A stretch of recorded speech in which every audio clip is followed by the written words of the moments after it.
Change ആകൂ, വേറൊരു range ആകൂ. MyG future.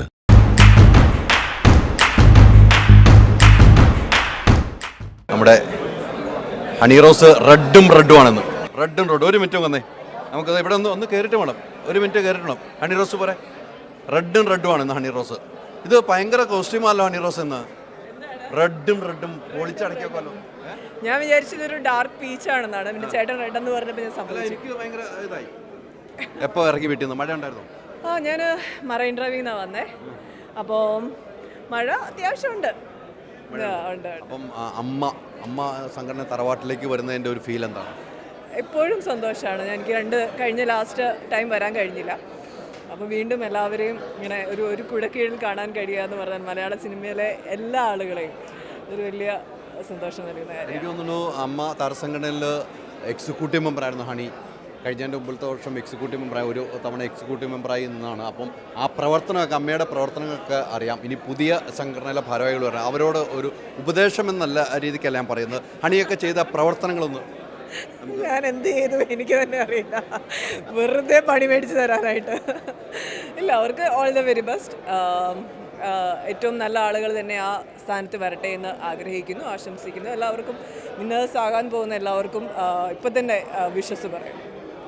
Okay honey, നമുക്ക് ഇടയ്ക്ക് കാണണം, ഇടയ്ക്ക് വന്നം കേട്ടോ. എൻ്റെ നാട്ടുകാരെയും കൂടെ ഇങ്ങോട്ട് വിളിച്ചുകൊണ്ട് ധൈര്യമായിട്ട് എനിക്ക് വരാമല്ലോ അല്ലേ? നമുക്ക് ഇടയ്ക്ക് കാണുകയും ചെയ്യണം. ഹണി, എല്ലാവിധ ആശംസകളും, പുതിയ സിനിമകളും പ്രൊജക്റ്റും. റേച്ചൽ സൂപ്പർ ഹിറ്റാണ്, അത് പറയണമല്ലോ. റേച്ചൽ ഭയങ്കര രസമായിട്ട് വന്നിട്ടുണ്ട്. ജൂലൈ ആൻഡ് ഓഗസ്റ്റ് ആയിരിക്കും റിലീസ് പ്ലാൻ ചെയ്യുന്നത്. അപ്പം നല്ലൊരു മൂവി ആയിരിക്കും. ചേട്ടൻ എന്തായാലും കാണണം, കണ്ടിട്ട് അഭിപ്രായം പറയണം. നിങ്ങൾ എല്ലാവരും കാണണം. ഓക്കെ, ഇടയ്ക്ക് ഞാൻ വരും. ഓക്കെ, അപ്പം ജയിക്കും എന്നുള്ള ഫീലിംഗ് ആണ്. പിന്നെ തീർച്ചയായിട്ടും പിന്നെ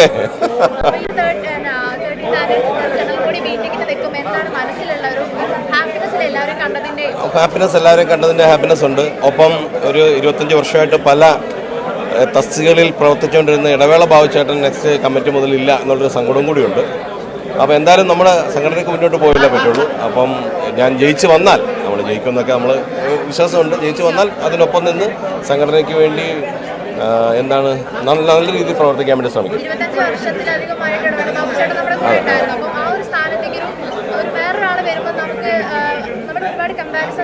വരും. അതെ അതെ. അല്ല, ഇവർ ആരാണെന്നുണ്ടെങ്കിലും അമ്മയെ കുറേ നാളുകളായിട്ട് അറിയാവുന്നവരാണ് 3 പേരും. സിദ്ദിഖാണെന്നുണ്ടെങ്കിലും കുക്കുവാണെന്നുണ്ടെങ്കിലും മറ്റേ ആളാണെന്നുണ്ടെങ്കിലും ഒക്കെ 3 പേർക്കും, ഉണ്ണി ശിവപാലാണെന്നുണ്ടെങ്കിലും ഒക്കെ 3 പേർക്കും അമ്മ എന്ന സംഘടന അറിയാവുന്നവരാണ്. പിന്നെ അവരുടെ പ്രവർത്തന ശൈലി അവർ വന്നു കഴിഞ്ഞാൽ നമുക്ക് പറയാൻ പറ്റുള്ളൂ. എന്തായാലും ഞാൻ ജയിച്ചു വന്നാൽ ഞാനും സുരാജും കൂടെ നിന്നിട്ട് ഈ അമ്മയെ ഞങ്ങളൊരു വളരെ സന്തോഷം. നമ്മൾ ഓൾറെഡി ജയിച്ചു കഴിഞ്ഞു. അല്ല, ഇലക്ഷൻ കഴിഞ്ഞതിന് ശേഷം ഇത് ടെലികാസ്റ്റ് ആവാം. ഓൾറെഡി ജയിച്ചു. Thank you. ഞാൻ നമ്മുടെ പാനലെല്ലാം വൻ ഭൂരിപക്ഷത്തോടുകൂടി വിജയിപ്പിച്ചതിന് എല്ലാവരോടും താങ്ക്സ്. അതെ അതെ അതെ, വേണം തീർച്ചയായിട്ടും. വളരെ സന്തോഷം. ഞാനും ഇതുവരെ ഒരു മീറ്റിംഗും മിസ് ചെയ്തിട്ടില്ല. ആദ്യം മുതലുള്ള മെമ്പറാണ്. നമ്മുടെ ഒരു കൂട്ടായ്മ, ഒരു ഫാമിലി ഗാദറിംഗ് ആണ്. ഇന്നിവിടെ ഇലക്ഷൻ ആണെങ്കിൽ പോലും it's A very pleasant moment. Let the best win. അതായത് നമ്മുടെ അമ്മയ്ക്ക് ഉപകാരപ്പെടുന്ന ഒരു ഗ്രൂപ്പ് വിൻ ചെയ്യട്ടെ എന്നാണ് ആഗ്രഹം. ഒരുപാട് നല്ല ചാരിറ്റി പ്രവർത്തനങ്ങൾ അമ്മ ചെയ്യുന്നുണ്ട്. പുതിയ പദ്ധതികൾ ഇനി വരുന്ന ഒരു ഗ്യാങ് ആണല്ലോ തീരുമാനിക്കേണ്ടത് എന്തൊക്കെ വേണമെന്നുള്ളത്.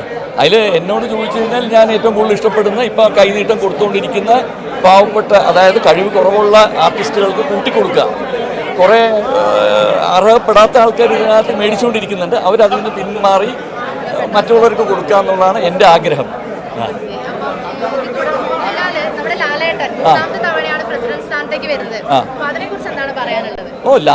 Mohanlal is most eligible person. നമുക്ക് മോഹൻലാലും മമ്മൂട്ടിയും ഇല്ലാണ്ട് മലയാളം സിനിമയെക്കുറിച്ച് ചിന്തിക്കാൻ പറ്റില്ല.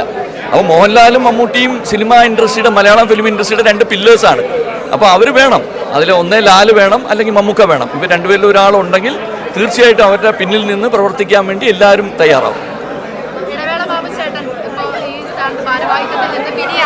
ഓ ഇല്ല, ബാബു നല്ലൊരു മനുഷ്യനായിരുന്നു, വളരെ ഹെൽപ്ഫുള്ളായിരുന്നു എല്ലാവർക്കും. ബാബു മാറേണ്ട കാര്യം എനിക്കറിയില്ല എന്താണെന്നുള്ളത്, ബാബു എന്നെ അറിയും. പക്ഷേ അമ്മയിൽ ബാബു ഉണ്ടായിരുന്നപ്പോഴാണ് ബാബുവിന് ഒരു സ്ഥാനമാനം ഞാൻ എപ്പോഴും മനസ്സിലാക്കിയിരുന്നത്. ഇനി ആസ് എൻ ആർട്ടിസ്റ്റ് ബാബു വീണ്ടും സിനിമാ രംഗത്ത് വരാൻ പോകുന്നു എന്നാണ് എന്നോട് പറഞ്ഞത്. ഞാൻ ചോദിച്ചപ്പോൾ വരട്ടെ, പുള്ളിക്ക് എല്ലാവിധ ആശംസകളും നേർന്നു, ചാൻസുകൾ കിട്ടട്ടെ. എല്ലാം ഒരു മാറ്റം വേണമല്ലോ. പുള്ളി 10-20 വർഷമായില്ലേ, എല്ലാത്തിനും ഒരു മാറ്റം നല്ലത് തന്നെ. Thank you. അപ്പോൾ ഒരുപാട് പേര് നമുക്ക് ചുറ്റുമുണ്ട്. നമുക്ക് ജനറൽ സെക്രട്ടറി സ്ഥാനത്തേക്ക് മത്സരിക്കുന്ന കുക്കു പരമേശ്വരനെ നമുക്കൊന്ന് നോക്കാം. ചേച്ചി ഇലക്ഷൻ കഴിയുന്നതല്ലേ നല്ലത്. അല്ല, നമുക്ക് അതിന് മുന്നേ നമ്മുടെ കോൺഫിഡൻസ് എന്താണ് പറയാനുള്ളത് ഇലക്ഷനിൽ നിൽക്കുന്ന സമയത്ത്? എല്ലാ 3 വർഷവും അമ്മയിൽ ഇലക്ഷൻ ഉണ്ട്. ആ ഇലക്ഷനിൽ ഇപ്പോഴാണ് ഇങ്ങനൊരു ഓഫീസേഴ്സ് പോസ്റ്റ് ഓപ്പൺ അപ്പ് ആയത് 30 ഇയേഴ്സ് കഴിഞ്ഞ്. ഞങ്ങൾക്കും പറയാനുണ്ട്, ഞങ്ങളെയും കേൾക്കണം. ഞങ്ങൾ സ്ത്രീകളുടെ ഒരു അഭിപ്രായമാണ്. അപ്പോൾ ഐ റെപ്രസെൻറ്റ് ദ ഹോൾ അമ്മ members who stand with me. Idavela Babu ചേട്ടൻ 25 വർഷത്തിലധികം ഇടവേള ബാബു ചേട്ടൻ നമ്മുടെ ഈ ഒരു 16 വർഷം ബാബുവിൻ്റെ കൂടെ എക്സിക്യൂട്ടീവ് കമ്മിറ്റി ആയിട്ട് ഉണ്ടായിരുന്ന ആളാണ്. അത്രയും പറയാൻ വേറെ ആർക്കും പറ്റില്ല. അപ്പോൾ ആ ഒരു വിടവല്ല, അതിന് അതിലേക്ക് എത്താൻ ഒരാൾ ശ്രമിച്ചാലും എത്തില്ല. 25 ഇയേഴ്സ് കൊണ്ട് നേടിയെടുത്തൊരു എക്സ്പീരിയൻസും അൺസെൽഫിഷ് ആയിട്ടുള്ള ഒരു ആറ്റിറ്റ്യൂഡാണ്. Nobody can reach that. ആരാ പൊസിഷനിൽ വന്നാലും ഒരുപാട് കഷ്ടപ്പെടും. ബിക്കോസ് 3 ഇയേഴ്സ് കൊണ്ട് you don't reach what somebody reach in 25 years. So hats off to Babu. Babu is like an angel for Amma. കഴിഞ്ഞ ദിവസം ഒരുപാട് വിവാദങ്ങളുണ്ടായി ഒരു ഇലക്ഷന്റെ പേരിൽ, പാനൽ പ്രശ്നങ്ങളുണ്ട് എന്നൊക്കെ പറഞ്ഞിട്ട് അതിന് ക്ലാരിഫിക്കേഷൻ തന്നു. അതിനെക്കുറിച്ച് എന്താണ് പറയാനുള്ളത്? പാനൽ ഇല്ല എന്ന് പറയുമ്പോഴും എവിടെയൊക്കെയോ ഇൻവിസിബിൾ ആയിട്ട് പാനലുകൾ വരുന്നുണ്ട്. അത് തെറ്റാണ്. അൺപാർലമെന്ററി ആവരുത്. ഇലക്ഷൻ ഡിക്ലെയർ ചെയ്താൽ then go for election. Election declare ചെയ്തില്ലേ, പിന്നെ അതിൻ്റെ ഇടയ്ക്ക് നമ്മൾ എന്തിനാണ് പാനൽ ഡിസ്കസ് ചെയ്യുന്നത് എന്ന് മാത്രമേ ഉള്ളൂ. ജയവും തോൽവി അല്ലല്ലോ. എൻ്റെ ഒരു നോമിനേഷൻ ഒരാൾ എന്തിനാണ് കൊടുക്കുന്നത്? I have something to say and that is my statement. Thank you. അപ്പം കുക്കു ചേച്ചി ഭയങ്കര കോൺഫിഡൻറ്റിലാണ്. അപ്പം നമുക്ക് അനൂപ് ചന്ദ്രൻ ഉണ്ട് നമ്മുടെ ജോയിൻറ്റ് സെക്രട്ടറി സ്ഥാനത്തേക്ക്. അതായത് ജയസൂര്യാണ് ഇപ്പം നിലവിലെ നമ്മുടെ ജോയിൻറ്റ് സെക്രട്ടറി അമ്മയുടെ. അപ്പം ജോയിൻറ്റ് സെക്രട്ടറി സ്ഥാനത്തേക്ക് മത്സരിക്കുന്ന അനൂപ് ചന്ദ്രനാണ്. ചേട്ടനോട് Jain school of film and media studies presents അമ്മയോടൊപ്പം movie world media powered by myG future, India's #1 language academy, Neetu's Academy.